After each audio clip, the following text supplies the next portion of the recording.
Y así de esta manera damos inicio a este tercer video o tercer videíto, como quiera llamarle, donde cuento parte de mi testimonio y dejo también una gran enseñanza a la iglesia a través de las experiencias y del altísimo precio que tuvo que pagar esta persona, quien les habla aquí, el pastor Pedro Kaufman, por la misericordia de Dios, junto con su familia, ¿no? Un tema muy importante, y ahí vamos justamente al desarrollo. Bueno, y así vamos al desarrollo. Bueno, voy a hacer un pequeño encabezamiento para aquellas personas que a lo mejor por primera vez van a ver este video. Este video es el video número 3, donde relato con lujos y detalles, sin exagerar, sin minimizar, sino contando la verdad, ¿no? Realmente cómo puede ser de que uno, acorralado por el enemigo, huyendo, ¿no es cierto?, de las cadenas, de estas cadenas que pesaban sobre nuestras vidas, que nos tenían atados, que nos tenían amarrados, llegamos a una iglesia, aceptamos al Señor Jesucristo, y lo aceptamos de puro corazón, todos, toda mi familia. Y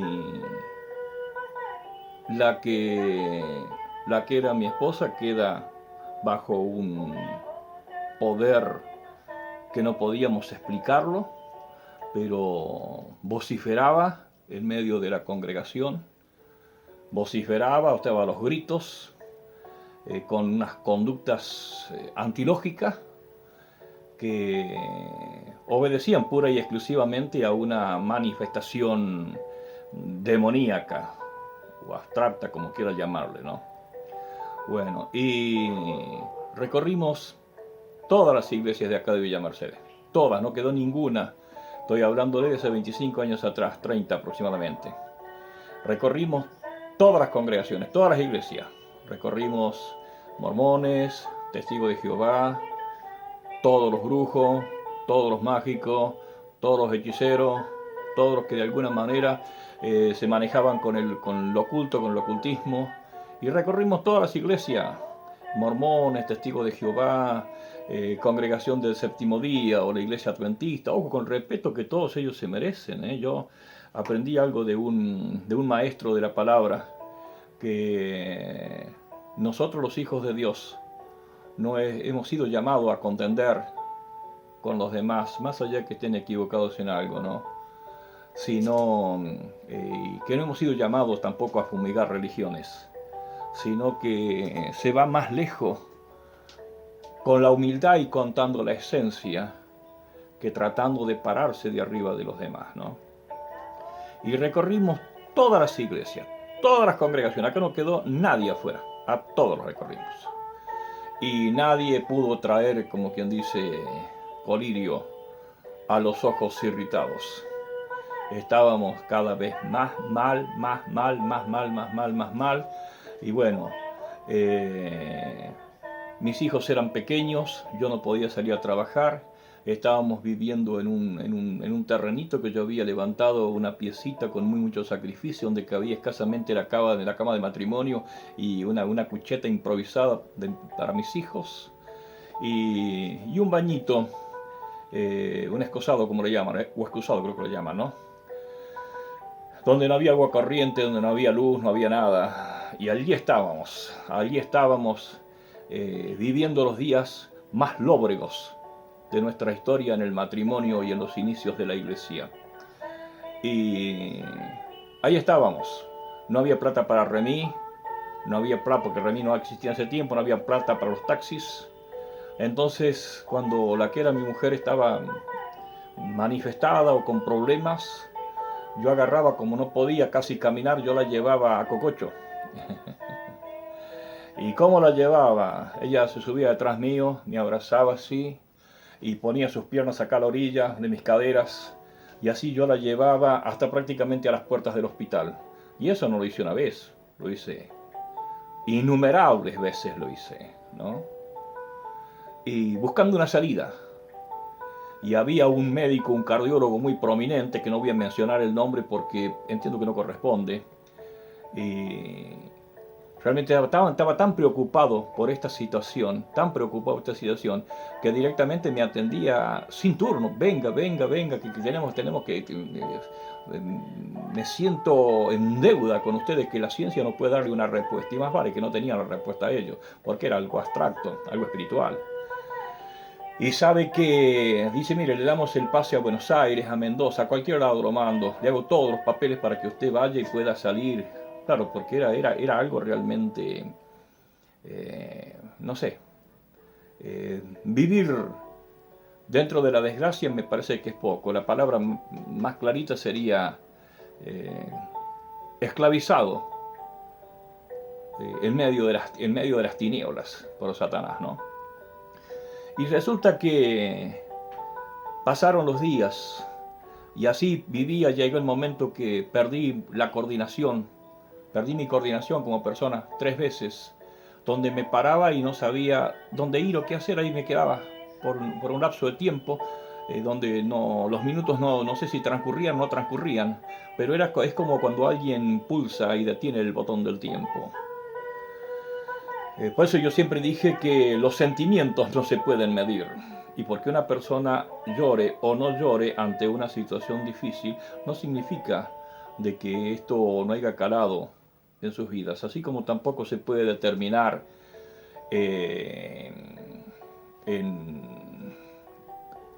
no se puede determinar ni científicamente, ni de ninguna manera se puede determinar la conformación de una lágrima. Sabemos que hay un porcentaje de agua, pero el resto nadie lo puede medir. Entonces yo entiendo de que importante es respetar a veces el dolor y los sentimientos ajenos y no pararse arriba de ellos creyéndose maestros de la palabra de Dios cuando en realidad están perdidos dentro de su propia casa, ¿no?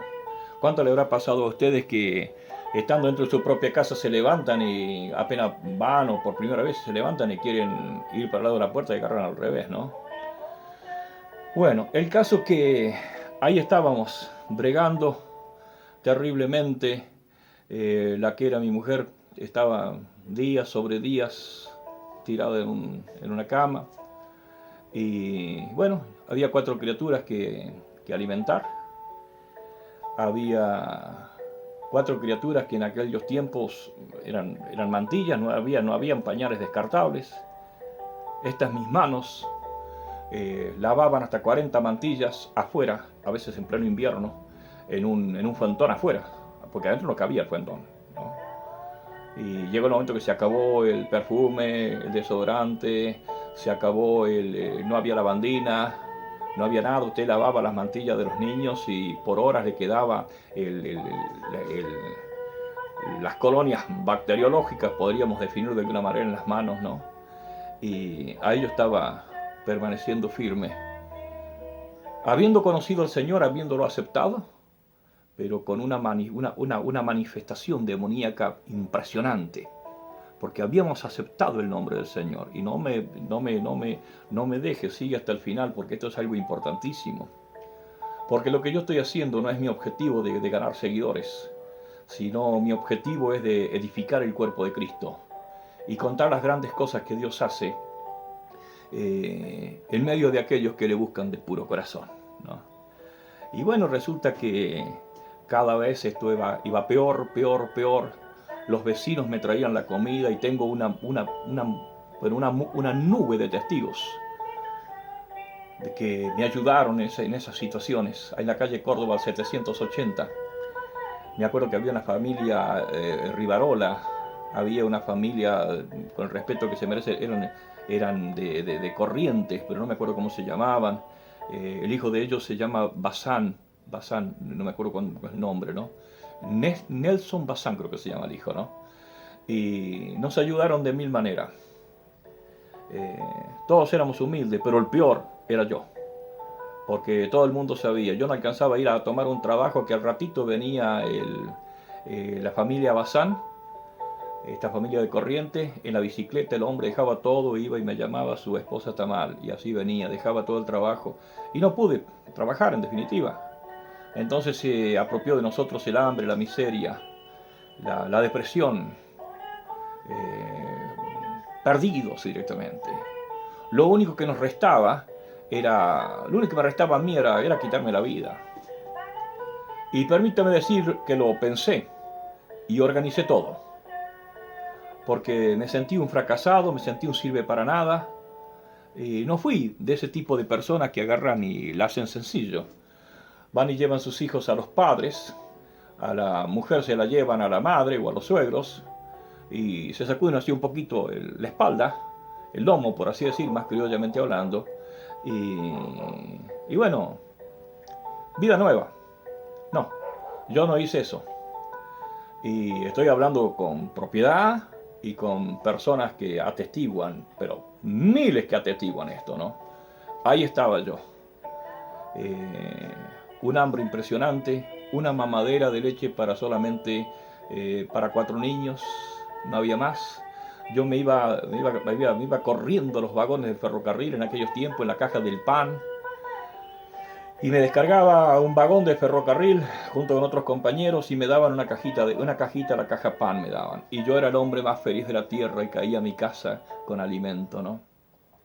Y así pasaban y pasaban los días terribles, los días más lóbregos de mi vida fue los que pasé en ese momento. Porque a una esposa que yo la quería más que a un Dios, la veía palidecer y exterminarse y morirse de a poquito, secándose en un lecho de dolor, en un lecho de angustia. Momentos difíciles, muy difíciles. Entonces llegó el momento que mi mente se bloqueó.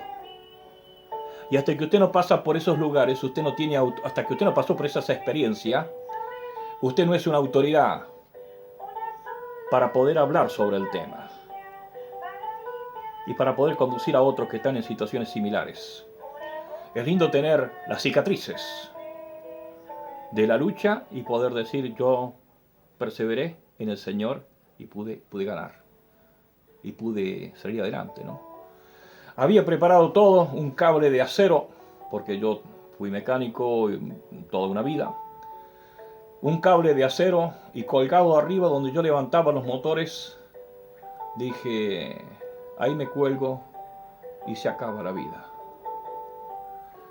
Me acuerdo que venía mi hermana del norte de la provincia a visitarnos, pero ahí se ven los amigos, se ven los parientes, se ven los hermanos, se ven los pastores.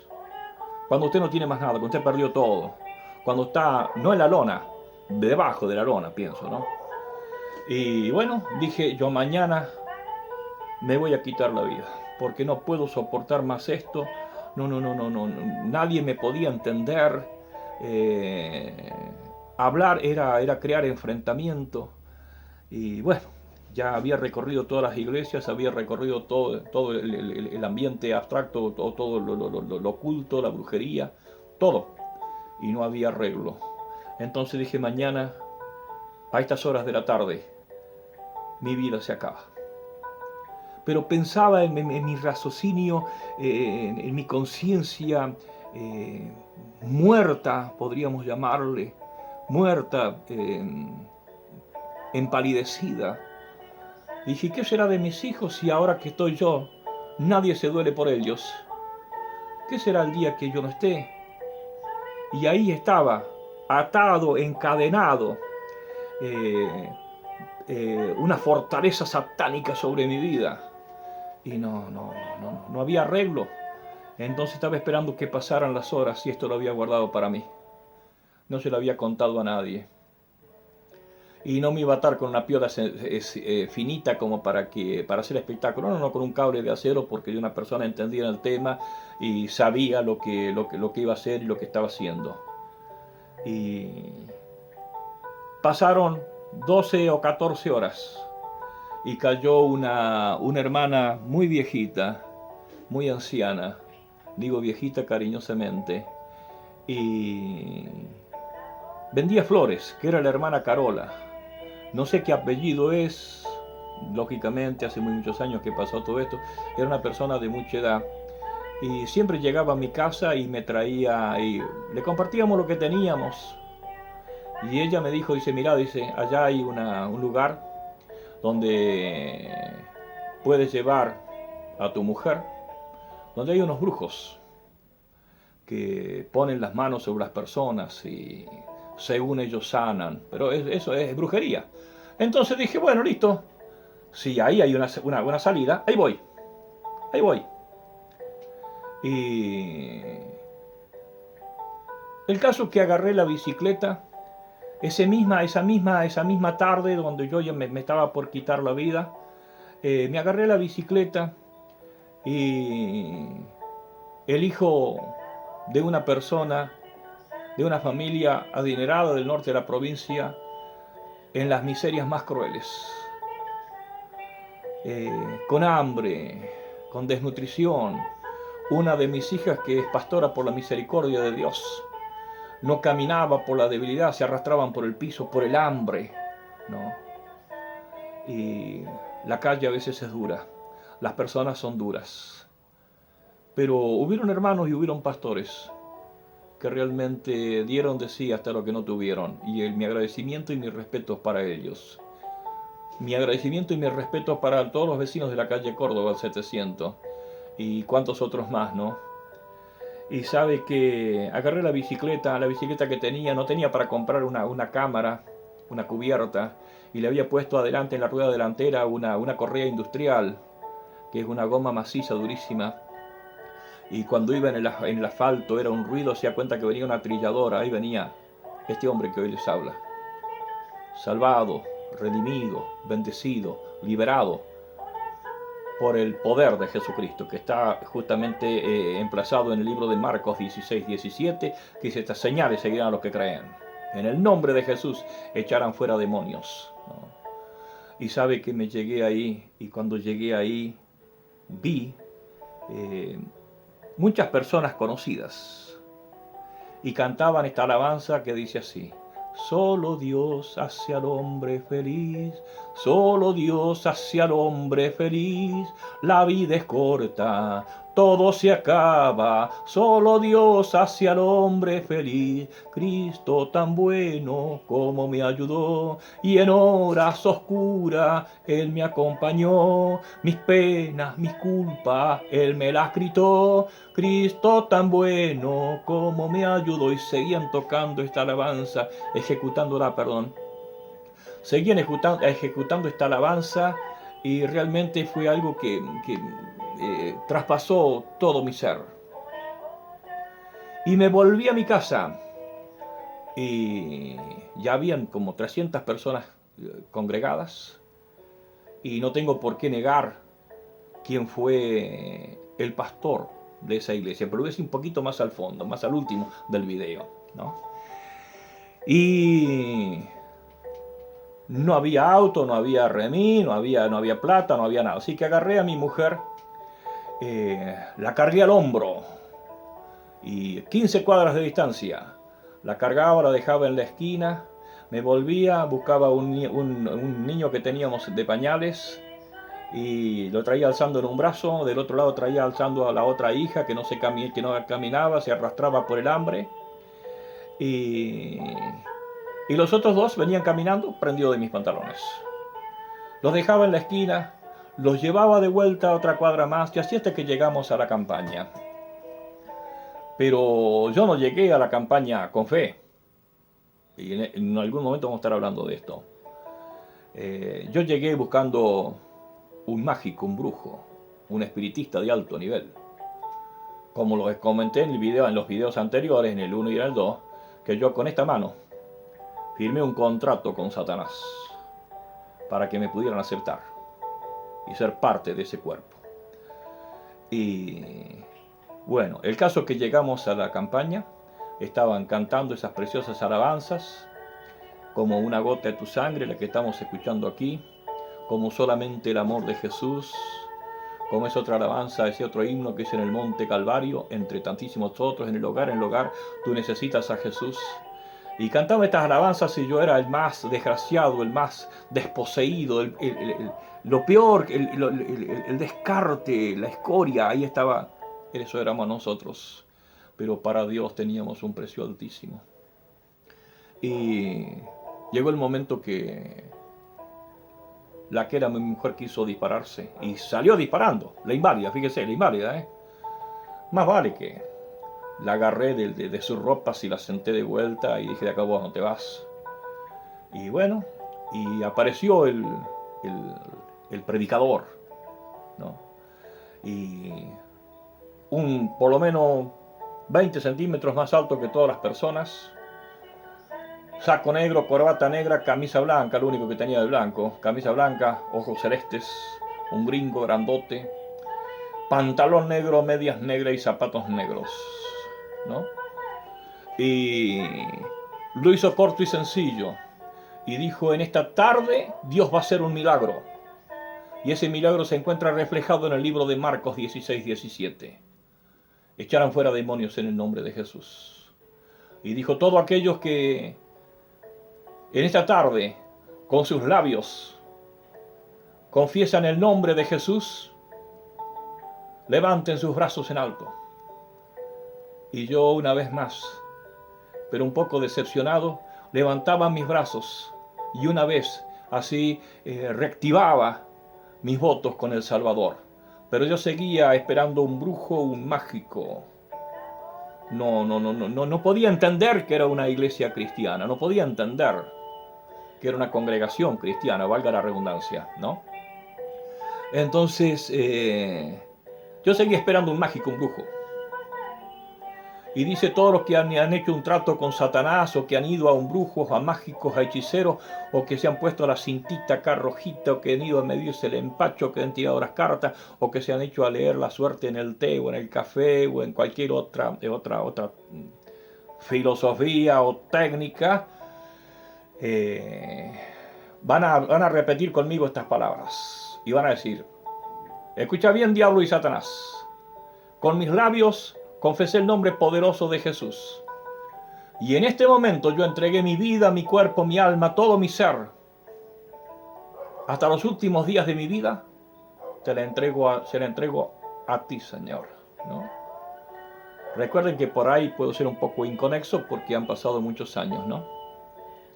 Bueno, y resulta que dice, bueno, los que han hecho esa decisión van a agarrar y le van a decir, escucha bien, Satanás, te retiro toda autoridad que te he dado, todo poder sobre mi vida. Todas las veces que leí el horóscopo, todas las veces que hice lo incorrecto, buscando una salida, ahora te lo retiro todo. Y todo ese dominio se lo entrego a Jesús, el Hijo de Dios, el Salvador, el que pagó un precio en la cruz del Calvario, y que permitió que sus manos la clavaran en una cruz de dolor y de vergüenza, símbolo de la ignominia humana, para que en ese evento se redimía la humanidad perdida, ¿no? Entonces, pasábamos confesando el nombre de Jesús y entregándole todo dominio. Aún así yo todavía estaba esperando la presencia de ese mágico. Y ese hombre levantó la mano al cielo, había más o menos 40 personas o 70, no recuerdo más cuántas más o menos, han pasado muchos años. Y ese hombre levantó la mano al cielo. Un hombre que no tenía capacitaciones académicas especiales, pero había temor de Dios. No estaba lejos de un David, ni estaba lejos de un Salomón. Y los nombres que le menciono, unos de ellos eran mentirosos, otros de ellos eran adúlteros, otros eran fornicarios. Pero era un hombre que había rendido su vida a Dios, un cortador de ladrillos, ¿no? Pero en esa persona radicaba la unción de Dios, que en otros videos voy a estar ampliando mucho de lo que pasó en esas campañas, ¿no? Y levantó su mano al cielo y le dijo, Señor y Dios del cielo, anota el nombre de estas almas que están aquí, que han confesado tu nombre, Anótalo en el nombre de la vida con un nombre nuevo. Y dijo, escuchá bien, diablo y Satanás. Estas almas confesaron el nombre de Jesús. Te retiraron todo dominio. Por lo tanto, te ato en el nombre de Jesús y te echo fuera de este lugar. Fuera, en el nombre de Jesús. Fuera, no tienes más nada que hacer. Fuera, fuera, fuera, fuera. Y mientras que lo corría como quien corre un perro, bueno, con respeto a los perritos, que yo los amo un montón, empezaban a caerse y a revolcarse por el piso. Y la que era mi mujer, en ese momento, se caía de espaldas al piso y empezaba a revolcarse en el piso, a lanzar gritos desaforados, entre otras manifestaciones, ¿no? Y cuando venía orando por las personas antes que empezaran a caerse, yo dije, le aprieta acá, acá a esta altura era 100, y queda sin irrigación el cerebro y caen. Y me paré bien atrás de la que era mi mujer para que cuando viniera el predicador y le apretara las 100, digo, lo agarro, le quito las manos de encima. Porque yo seguía, mi pensamiento, todo estaba en que era justamente una campaña patrocinada hacia Satanás y por Satanás. Y resulta que cuando empezó a caerse y empezó a revolcarse, yo me toqué la cabeza a ver si no tenía aspas. Y me tocaba la parte trasera a ver si no me había salido rabo.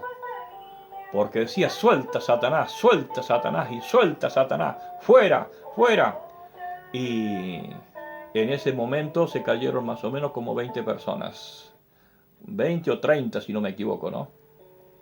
Y entre 5, 6 o 7 personas no podían dominarla. Fíjense lo que es la unción, ¿no? No podían dominarla y el pastor desde donde estaba ahí, una especie de un escenario, desde ahí le dijo, te ato Satanás en el nombre de Jesús, enmudece. Y la llevaron dentro de la carpa y de ahí gritos desaforados decían, es mía, son nuestros. Ellos confesaron nuestros nombres, se comprometieron. Y minutos más tarde, después de 20 minutos más tarde, para la gloria de Dios, salía caminando. Y antes de eso yo fui y me golpeé las manos en la carpa porque no se sabía dónde estaba, lo que estaban haciendo. Y sale me acuerdo, un hermano de la iglesia, un anciano, que no voy a mencionar su nombre porque todos podemos equivocar. Y me dice, digo, ¿qué pasa con mi mujer? Y me dice, no, dice, está en liberación. Dice, ¿a dónde anduvieron usted? ¿A dónde la llevó? Oh, mire, ¿para qué? Mire. Lo acosté con ropa y todo. Y entonces le dije, ¿qué pretende usted? Le digo. Si la cabeza está podrida, ¿qué está esperando del resto del cuerpo? ¿No? Y es algo lógico. Las personas están nerviosas, no saben lo que pasa, ¿no? Y lejos de saber lo que pasaba en esa carpa que estaba cerrada. Entonces cuando se dio cuenta el hombre que estaba mal, bajó los decibeles, bajó los tonos, bajó varios cambios, punto muerto, y me dijo ya dentro de un ratito sale. Y a los 20 minutos más o menos salió caminando. Y los vinimos caminando a nuestra casa, contentos, dándole nuevamente gloria a ese Dios, que no es que lo volvimos a conocer, sino que lo conocimos más, ¿no? Y en una muy humilde choza, podríamos decir que esa era mi casa, yo y la que era mi mujer, levantábamos los brazos al cielo y le dábamos gracias al Dios de los cielos, porque nos había librado, nos había bendecido, nos había libertado, ¿no? Y hubo algo que se adueñó tanto de mi vida, que prometí al Señor seguirle con fallas y con defectos todos los días de mi vida. Y ahí realmente fue el despegue completo de toda atadura que realmente nos tenía atado al enemigo. Bueno, si bien es cierto, en otros videos vamos a estar compartiendo algunos perfiles o matices, podríamos calificarlo de alguna manera, que son muy importantes para el pueblo de Dios, ¿no? Y era tal la unción que tenía este hombre. Ay, perdón, el nombre era el pastor o apóstol Antonio Ampudia, con el respeto que se merece él y todos los otros hermanitos, que no quiero nombrar a algunos porque me puedo olvidar de otros y no quiero quedar mal, ¿no? Era tal la unción que tenía de que personas a 2 cuadras de distancia que escuchaban las alabanzas nos mandaban a llamar porque las personas se manifestaban en las 800 viviendas, aún arriba en el cuarto piso o tercer piso, según corresponda, ¿no? Y yo después me quedé en esa iglesia y trabajaba como camillero. Y a mí me consta personas que se disparaban de la campaña y se querían esconder detrás de los asientos de la camioneta, fíjese lo que es el enemigo, se metían por debajo de la pedalera en las camionetas para esconderse y se abrazaban ahí para que no los llevaran, para ser libres, ¿no? Entonces, bueno, esto es parte de mi testimonio. En otros momentos, en otros videos voy a estar hablando un poquito más sobre este tema. Y ahí realmente qué importante es compartir estos milagros, estas bendiciones, sin agregarle ni sin quitarle, diciendo lo justo, y si es posible un poquito menos por el temor de equivocarnos, ¿no? Pero ahí, en esa campaña, realmente brilló con poder y con autoridad la luz del Evangelio. En una familia, como tantos que fuimos, que estábamos atados, que estábamos poseídos, porque una cosa es endemoniado y otra cosa es poseído, no, son dos cosas distintas. Usted puede haber aceptado a Jesús y poder tener un área de su vida no entregada al Señor, y eso se llama posesión. Puede ser esporádica, de vez en cuando, o permanente.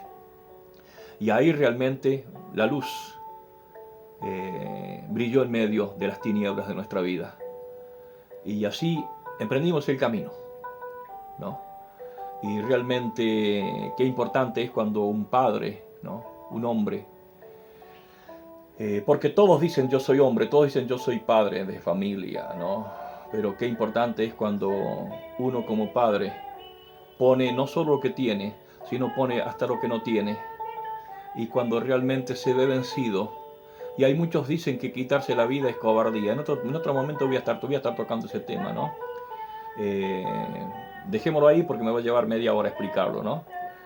Cuando llegó el momento que se vio vencido, se vio superado, una criatura que no tenía que comer, que lloraba en una cuna, la otra nena que se arrastraba por el hambre, por la miseria, por la desnutrición, ¿no? Una esposa que estaba languideciendo, secándose en una cama, ¿no? Y no se me dio en la cabecita por mirar hacia el costado y buscar